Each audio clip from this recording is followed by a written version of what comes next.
Hello बच्चों, यहाँ प्रश्न है कि यदि a की घात 3 का मान 0 हो तो i जोड़ a का वर्ग का मान क्या होगा, ये ज्ञात करना है। 4 विकल्प दिए हुए हैं। चलिए इस प्रश्न को हल करते हैं। तो इस प्रश्न में अगर मैं मुख्य अवधारणा लिखूं तो क्या होगा। देखिए, a की घात 3 का मान 0 मुझे दिया हुआ है। इसका मतलब कि इसका सारणिक मान मैं 0 लिख सकती हूँ। अगर इसका सारणिक मान 0 है तो ये जो अवयव हो जाएगा वो अव्युत्क्रमणीय होगा। ये मैं लिख सकती हूँ। अव्युत्क्रमणीय है मतलब a का सारणिक मान 0 के बराबर, ये अव्युत्क्रमणीय है मतलब कि लिख सकते हैं कि i ऋण a जो हो जाएगा वो व्युत्क्रमणीय हो जाएगा। ये मैं लिख सकती हूँ, ये व्युत्क्रमणीय होगा, ये लिख सकती हूँ मैं। और एक चीज पता है मुझे कि a गुना a का प्रतिलोम बराबर a का प्रतिलोम गुना a बराबर i होता है, ये पता है। तो चलिए इस प्रश्न को हल कर लेते हैं। तो माना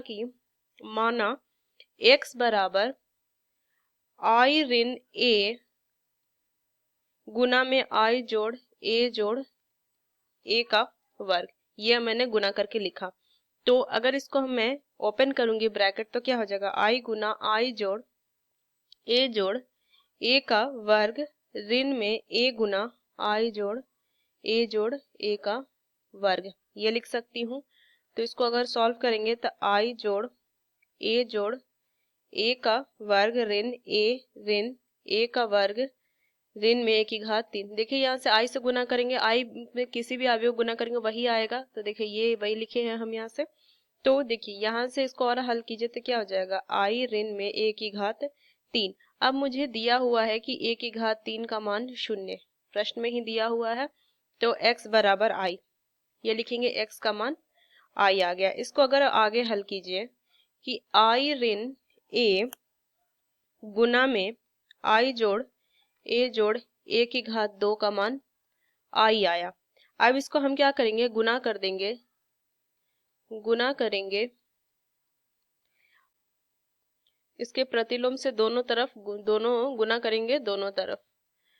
तो देखिए हमें पता है कि किसी अवयव के उसके प्रतिलोम से अगर हम गुना करते हैं तो वो i के मान देता है।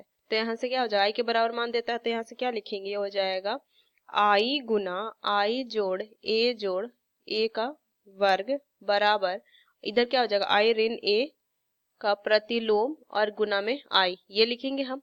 तो यहाँ से क्या मान आ जाएगा, i जोड़ a का वर्ग बराबर, यहाँ से क्या आ जाएगा मान, i ऋण a का प्रतिलोम। तो यही मुझे यहाँ से ज्ञात करना था। तो i ऋण a का प्रतिलोम आएगा, i ऋण a का प्रतिलोम सी विकल्प। तो इस मुख्य अवधारणा का इस्तेमाल करके मैंने इस प्रश्न को हल किया। आशा करते हैं प्रश्न आपको समझ में आया। धन्यवाद।